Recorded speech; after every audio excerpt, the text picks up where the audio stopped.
Hello and welcome to another episode of Fintech Focus TV with me, Toby. Today, delighted to be joined all the way from San Francisco, or just north of, by Mark Beeston from Illuminate Financial. Mark, how are you? I'm very good, thank you, Toby. How are you doing? Very good indeed, thank you. Very good indeed. Looks glorious out there behind you. A little bit grey over here. Yeah, the winelands. it's warming up. It's only 12 minutes past 7 in the morning here, Toby. So you know, by the time it's bedtime there, it'll be glorious. But like right now, it's a bit chilly. You've done very well to get up for us. I truly appreciate it. Thanks so much. Pleasure.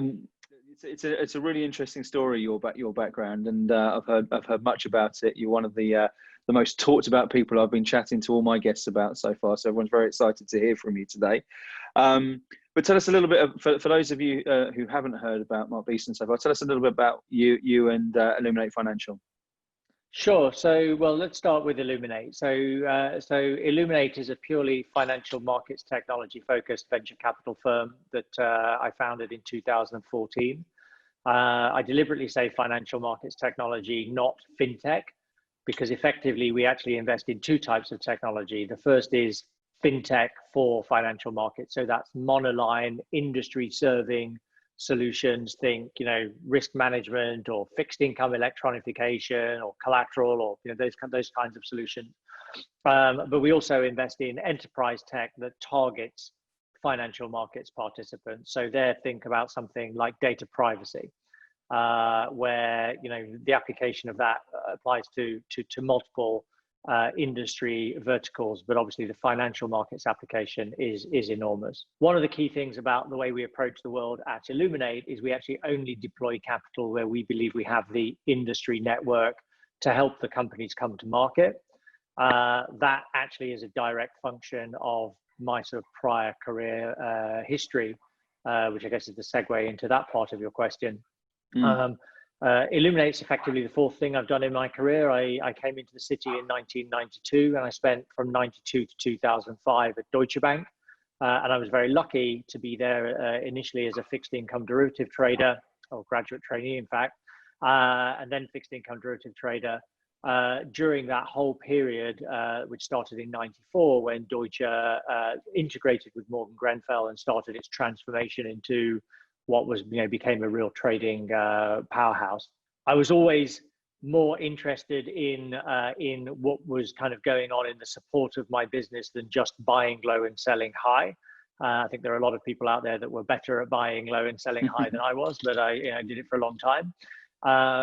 And so ultimately I ended up moving into management roles at DB, culminating in being chief operating officer of their global rates and global credit businesses, which really then starts to kind of expose you to the world of what we kind of would call market infrastructure, or now in many cases fintech. So you sit on the boards of lots of institutions that support the market activity. So back in the day, I was a board member of ISDA. I signed Deutsche Bank up to clearing with OTC DerivNet and the London Clearing House, SwapsWire and DerivServe, as was in the trade processing space. Market, back when Market was less than a couple of hundred people in a barn in St Albans.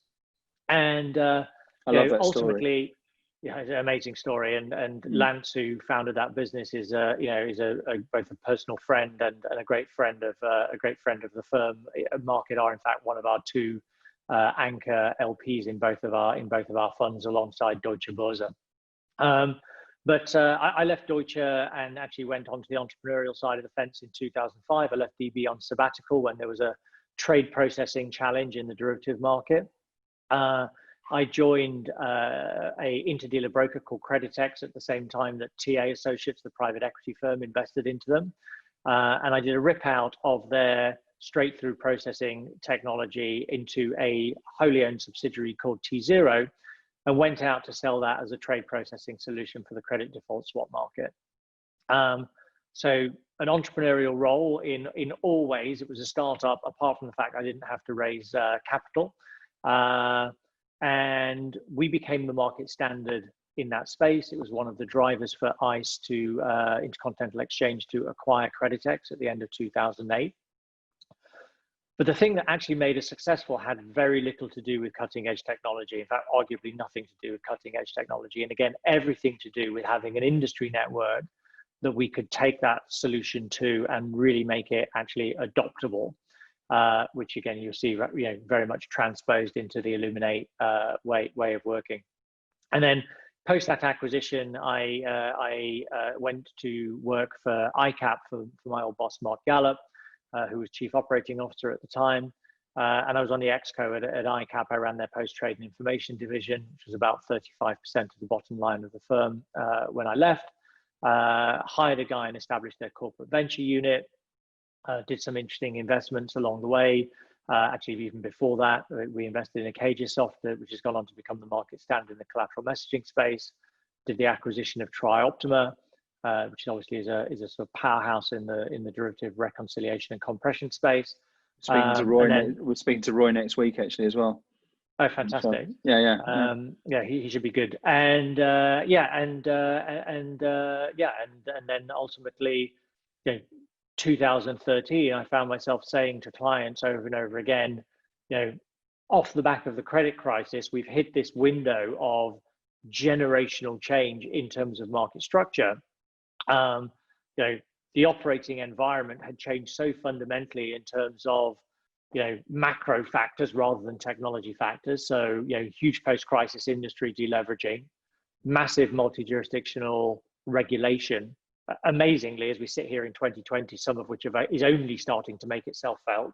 And then last but not least, we'd moved into this zero tolerance compliance environment. And that just needs a total re-architecting of the stack that we support our businesses on, because the advancement of the business or the underpinnings of the business were no longer being kind of driven by a front office quest for competitive advantage as much as they were being driven by a cost challenge, a control challenge, not least a compliance challenge, and of course a capital challenge.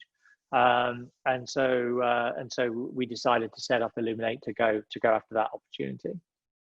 It's been going pretty well so far. Can't complain. There were lots of places. Lots of hurdles that we could have fallen over. We could have failed to ever raise a fund. We raised our first fund, our first close in October 2015. We raised £35 million into that fund, as I mentioned, anchored by two large public multi-billion-dollar corporates, and with a third private one in there, as well as a large number of high net worth individuals from the industry.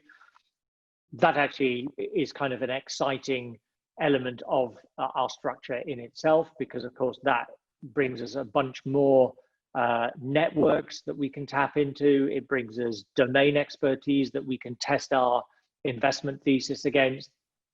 And in fact, each of our three corporate LPs has separately invested in one company each of the 12 companies that we invested in from that first fund. We sold the first of those 12 to Bloomberg last year, which was our first exit. And we've had both really interesting industry strategics, not just our LP, but multiple banks, Citi, Nomura, ING, HSBC, have followed us into companies, as well as some really kind of like world-class tier one VCs. So Partech out of Europe, Axel, most recently Warburg Pincus, the Series C into Privitar. So the fund is performing strongly, and we're surrounded by some great names, both in the pure financial sponsors as well as the strategic space. And despite all of that, with everything going very well, we then get hit with COVID-19 and a global pandemic. How's everything gone with that? Well, it's interesting, isn't it? I mean, as an ex-trader, I often sort of say better lucky than smart, and certainly, I'm very glad that we run an enterprise financial markets technology fund and not a consumer travel and leisure fund. That's for sure.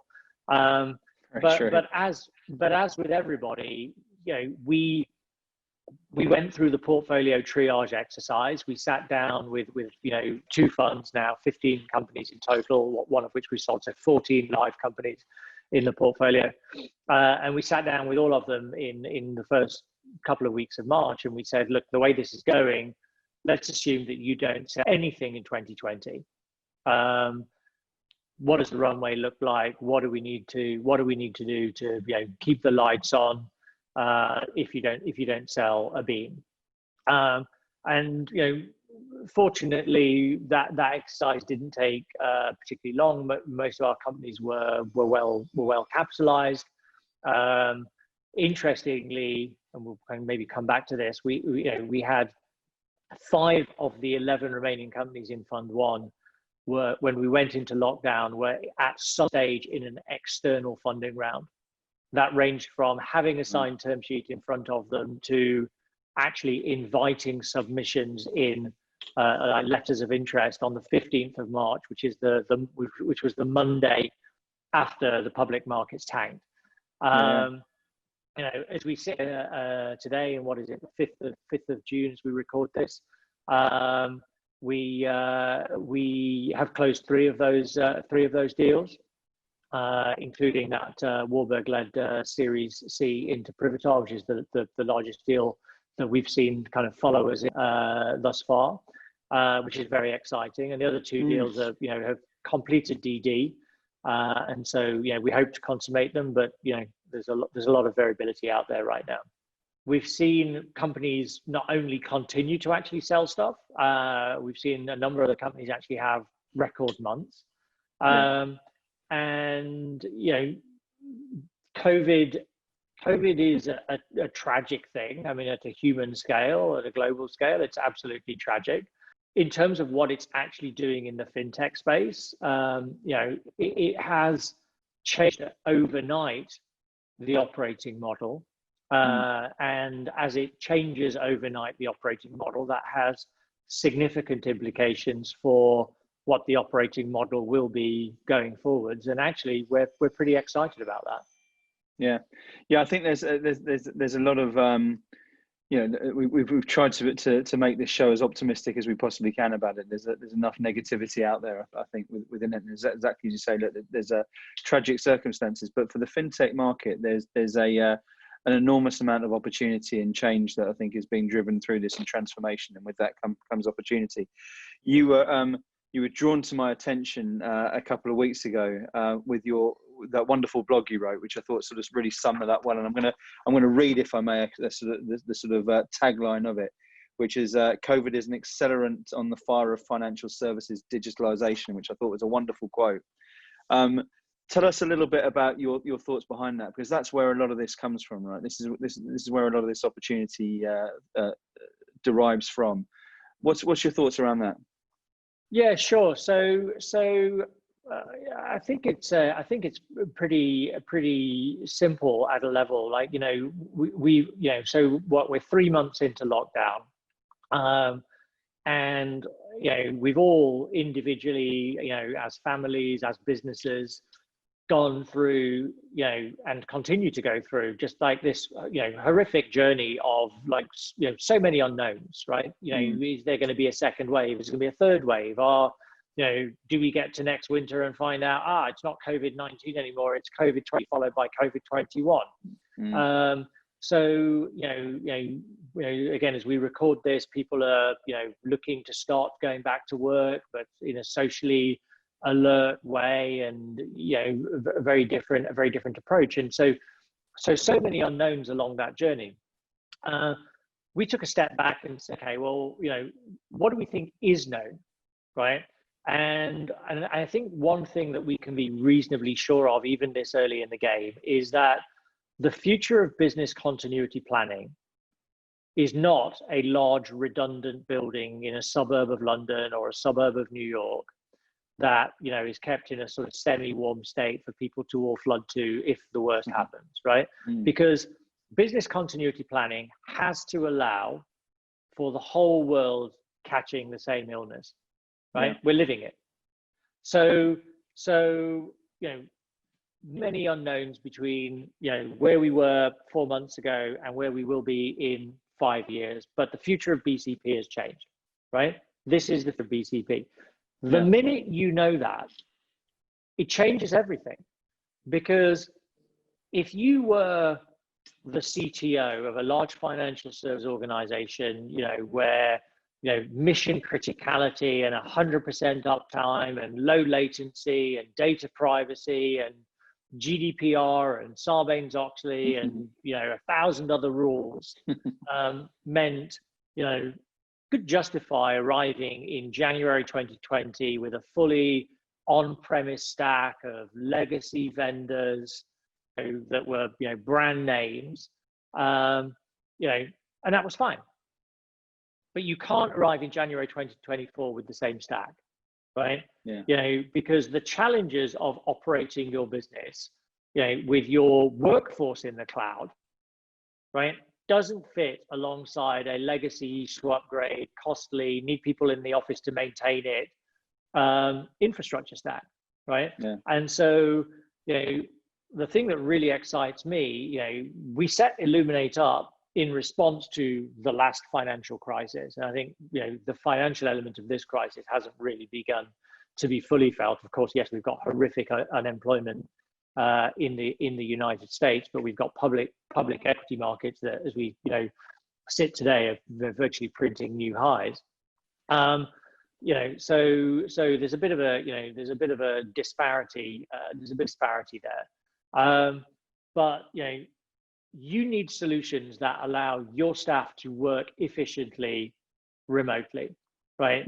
Management need oversight. They need to be able to see that the prioritized actions are getting picked up. They need to be able to see what's being done. If you've got traders trading from home, you need a compliance regime that allows for trade surveillance in that environment. If a clerk has gone from having 8 screens in front of them to having 3, you need solutions that enable them to maximize the available desktop real estate. We've spoken about desktop real estate for years, but we got bigger screens and more screens and lighter screens, and we could stack them higher. You can't do that if you're working out of your living room.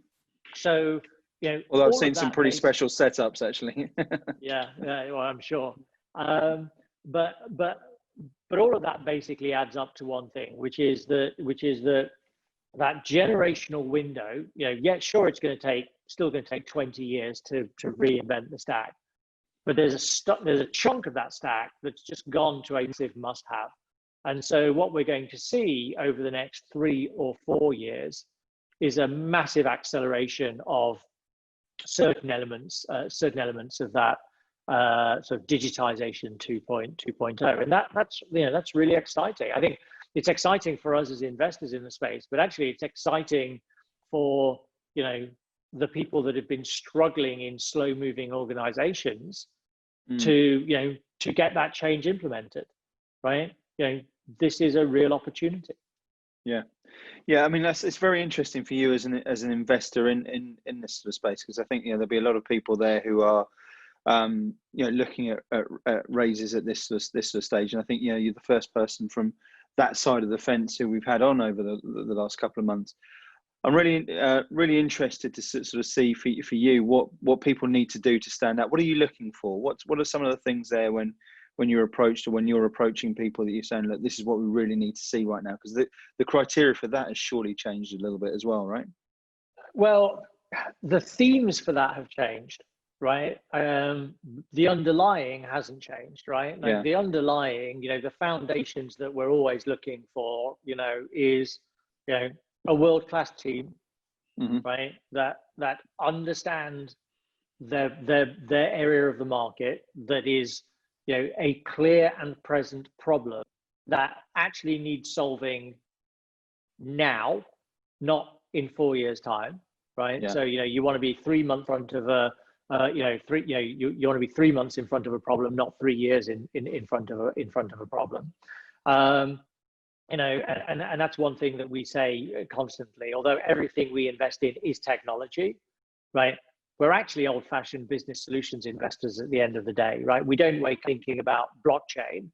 We wake up thinking about anti-money laundering, We don't wake up thinking about robotic process automation. We wake up thinking about, about delivery versus payment and settlement challenges, right? Yeah. If those themes take us to certain technologies, then we validate that the technology is the right technology for the problem, right? But it's problem and solution led first.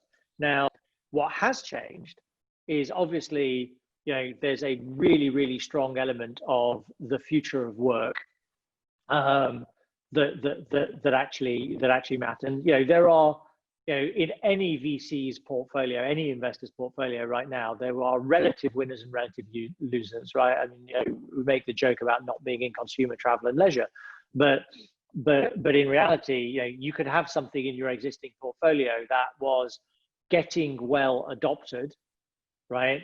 Pre-COVID, and has exactly the same value proposition, but now 5 other things have kind of run past it because this wave of emergency digitization, as our friend Alex called it, has necessitated other things becoming must-haves, right? So home turrets, right? The soft turret market, like that was the soft turret market in communications, which we're not invested in. I'd rather talk about something that's not in our portfolio rather than just talk the portfolio. But 6 months ago, that was quite a tough market, right? Because people had invested in hardware. They had it on, not just in their spaces, but physically in their spaces and financially on the balance sheet. It was being depreciated over 5 years or 7 years or 10 years. So you weren't just selling them, a notionally better solution, right? You were selling them, and you've got to write off 7 years worth of depreciation you haven't done yet, right? That's a tough sell, right? But when your entire team suddenly starts working from home, right? What's an enabling technology for that on the trading communication side? Well, guess what? It's a soft turret, right? Yeah. So, I mean, it's a pathetic joke, but their phones must have been ringing off the hook, right? And there are other organizations that will be the winners, but that is going to be at the expense of some others, right? So we're in a very fortunate position. We've got solutions that handle liquidity management and collateral management, which have been really, really obviously key focuses for financial institutions given the volatility. We've got solutions that do things like trade surveillance and trade reconstruction, which will I think get a real, we already see it getting a real boost from this, because you've got to be able to operate that not just in an office environment but remotely now as well. And in our second fund, which is only about 50% raised, and of that 50%, we're only about 30% deployed. We've only got 3 investments in there. They're all doing well, but we now have the opportunity to put the rest of the book to work on opportunities that actually have this as a tailwind as well, and that's pretty exciting. Yeah, and I guess that's you mentioned before about luck rather than anything else, but it sounds pretty strategic to me, that side of things for you. It's a well thought out sort of portfolio based on growth markets, right? Yeah, look, I mean, we're not a generalist VC. I mean, this is one of the things that's fairly differentiated about Illuminate from day one. We actually went out to formalize our industry network, not just rely on having a great Rolodex or LinkedIn connections or what have you, but to actually partner with the industry from even before we raised our first fund,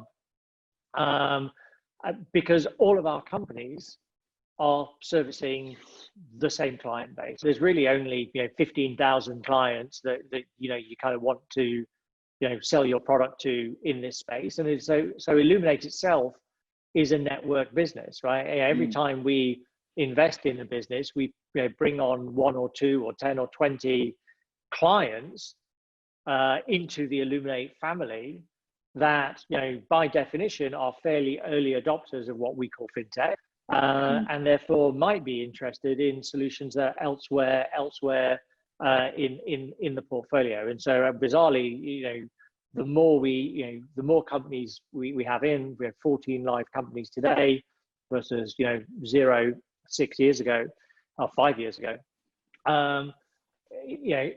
That really kind of gives us more operating leverage, more network, and again, the model is a virtuous cycle.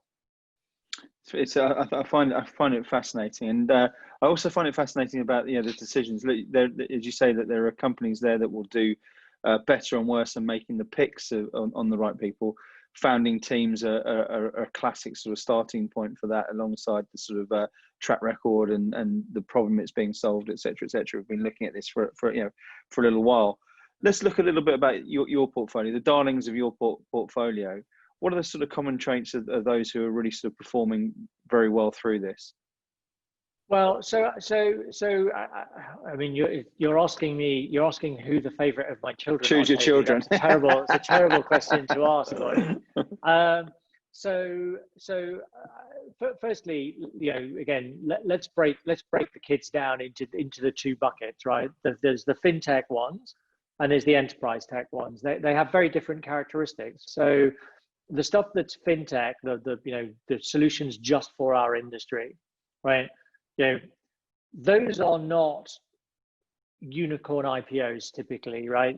That's not what we're looking for here. The exit landscape here is almost certainly 99% likely to be an industry trade sale, or a sale to growth or private equity, as opposed to the enterprise tech, where what you're trying to do is really build those self-sustaining IPOable companies. Not to say that the fintech can't be self-sustaining, but they inevitably fit really, really well into somebody else's portfolio. So at one level, you have a company like Privitar. It's data privacy. GDPR is a huge thing, but actually good old-fashioned customer trust is a major thing as well. That's not fintech, but again, the fund markets applications of that are enormous, and that's performing very strongly. Accel led their Series B last year. Warburg led their Series C during lockdown. That's been very, very exciting for us. At the other end of the scale, on the other side of the coin, in the sort of pure fintech space, companies like Cloud Margin, who are doing cloud-based collateral management in a world where volatility has been off the charts, have a real valuable proposition for the market. Baton Systems in Fund 2, they are addressing the risks of both foreign exchange settlement as well as transparency of real time what has been delivered to you at a clearinghouse, right? Again, in terms of liquidity management and risk mitigation in the heart of this storm, that is an absolutely invaluable service, and we're seeing great one of the very first we did on the series as well with Arjun. Right. It was a great conversation that we had with him too. Yeah, no, look, I mean, also interestingly, our first Californian investment, because again, most financial markets technology originates out of financial market centers. The West Coast is not really the best hunting ground for those kinds of tech, but here they are. They're doing very well as well, by the sounds of it. So listen, I'm interested as well in the sort of steps that you take to accelerate. And look, if we talk about COVID being the accelerant and the fire of financial services digitalization, you guys have been the sort of the accelerant for so many businesses you've got involved in. What is it that you guys add? What are some of the first things you do to help companies move up to this next level? Where's the sort of real benefit that you're bringing to these businesses and helping them so much? I don't know who you've been talking to, Toby, but I want to hire them to run PR for us. It's really great. It's really great to hear. So actually, it will probably surprise you to hear that process actually starts way before we invest. So we're not the sort of investor that meet a company on Monday and write a check on Friday. In many cases, the companies that we've invested in, we've actually known for more than a year before we write a check. Not because we're slow, but because companies come in and they're not quite right for us. They haven't, they built a minimal viable product, but not a production ready product, or they haven't got any client engagement around it yet. So we think it's interesting, but there's no kind of proof of product market fit. But if we think that a company, we've seen 3,000 companies, if we think a company's got an interesting proposition for a problem that we believe exists, a problem that we may have heard from our work, or that our eyes have been opened to in some other way, we will walk alongside them. We will, company comes in the door, we say, you're too early for us, or we don't agree with your valuation, which is a shame.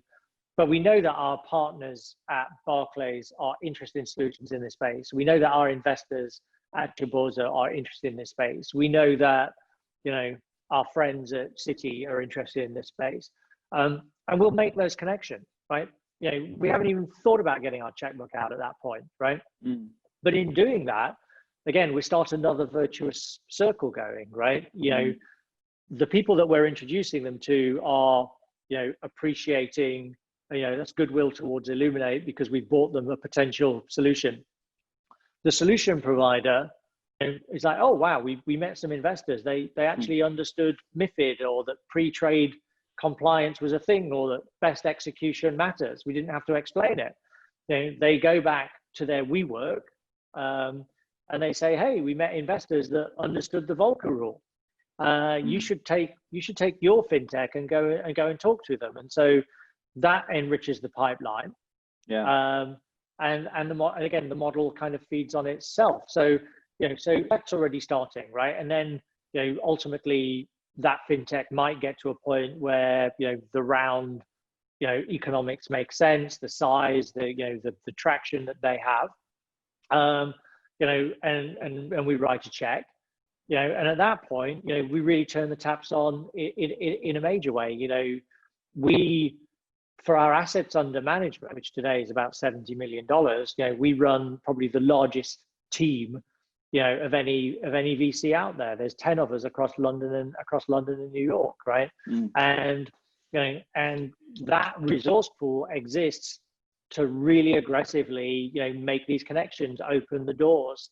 We have technology that we put in the hands of all of our companies where they can actually access our network. So the Chromium widget on a sales guy's desk, if he goes and looks up www.harringtonstar.com, right, it comes up, the best connection in the Illuminate Alliance's network is Arjun at Baton or Mark Beeston at Illuminate. And so if you want to get to talk to Toby, right, maybe you should ask one of those guys, right? So it's not just like randomly looking at things on LinkedIn. It's an active, workable network that again kind of feeds on itself.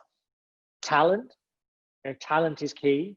Plugging gaps in a team that you've identified on the way in, or helping them with change, or the new roles that come about through growth. We have our own supply of candidates. We also have our own trusted network of headhunters that we're happy to kind of work with. And again, there's a core element of the way we approach the world at Illuminate is calm, right? And it sounds very West Coast and hippie-ish, and it really isn't. But these are super long-term relationships, right? And so every week, I'm connecting multiple people either into companies or into headhunters, or vice versa. Apropos of nothing, expecting nothing back, right? But these people will end up in positions 5 years, 6 years, 7 years down the line where, you know, Illuminate have been helpful, you know, to them, right? And there's goodwill out there, and, you know, that's, you know, the foundation on which you know, we've built the success that we've had so far. Do you know what? I've been smiling all the way through you saying that, because you know, one of the things that I've seen work throughout this, and companies who've really thrived, is goodwill equity. It's people doing the right sort of things have really stood out, and that can be on a political scale, that can be on a business scale. There's things there that I've been looking at throughout all sorts of organisations all the way through this, and I think your philosophy there has never been more pertinent than it has now. I've also been smiling because maybe 4 or 5 years ago, we worked with a guy called James Kerr, who wrote the book Legacy, which is about the New Zealand All Blacks, and he's become a very good friend. He sort of did a rebranding exercise with us, and looked at the you've got the book there, have you? There it is. I've literally been speaking to him about half an hour ago. So that's funny. Isn't it a small world? So James worked on our brand when we first did it, and looked at the values and the strapline. The strapline's your success, our business, and it is based almost entirely around exactly what you said there. Trying to do the right thing, help connect people, and rather than just grow teams, but also grow careers, grow brands, and grow networks. So I love what you're saying there, and this is I wish I had time for another 2-hour show here with you, Mark, because there's so much more. Well, we can do another one. We can do another one another time, right? Look, financial services is a relationship business. I do think, as an aside, that, you know, one of the challenges of COVID, you know, is that for, you know, the younger people in financial services right now that don't have, you know, 20+ year networks and you know, and relationships and revenues, it's a lot harder to create those, right? And so, you know, for everything that everyone's saying about, oh yeah, we can be really efficient, you know, working from home, you know, the reality is it's not the same. You know, you might know, if you're in a large financial services organization, you might know who you're going to promote here, right? But I think it gets really hard to work out who you're going to promote in 3 years' time, right? And you know, this is not the same. Those kind of neural, you know, if networks are like a brain, right? You know, and we are right now. There's a lot of new connections that aren't getting made that would get made in an office and, you know, more social environment. And, you know, we shouldn't forget that because it's important for the next generation. No, I agree with that. There's a lot I think it's very easy now to say, look, this is how it stays, but there's some fundamental parts there which are really important to get people together, and to, you know, all the parts that have been missed from this, from networking, connecting, and putting people together. It's so important. And as you say, that is a whole nother show, and one which I'd love to catch up with you and make a series of these, Mark. It's been brilliant talking to you. Thanks so much for getting up so early. Thanks so much for sharing your insight with us, and giving us so much great information from this as well. There will be people, I'm sure, who are watching at home, who should be reaching out to you. Who do you want to hear from, and how do they get hold of you? Well, so firstly, thank you very much for having me. It's been a pleasure, and hopefully the fact that I'm only on my second coffee of the day didn't show too much. You did very well. You're very kind. Look, we're interested in talking to fintech entrepreneurs, obviously, that are servicing, you know, enterprise financial markets, not consumer facing. We're interested in organizations that are looking for solutions or looking to deploy capital into financial markets, be they, you know, family offices or institutional investors, or they strategics. And we're interested in talking to strategics that, you know, really care about execution in their fintech and innovation agenda, as opposed to the PR side of their fintech and innovation agenda. Because I think right now it's all about execution. We're certainly all about execution. Our success absolutely depends on it, and we're looking for partners that care about that. Amazing. Well, listen, and to get in touch with you through LinkedIn, through email, what's the best way? LinkedIn, mb@illuminatefinancial.com. Everything gets read, everything gets responded to. Just drop me a line. Fantastic. Mark, thanks so much again. It's been wonderful speaking to you. Thank you all for watching, and we'll see you soon on another episode of FinTech Focus TV. Thanks ever so much.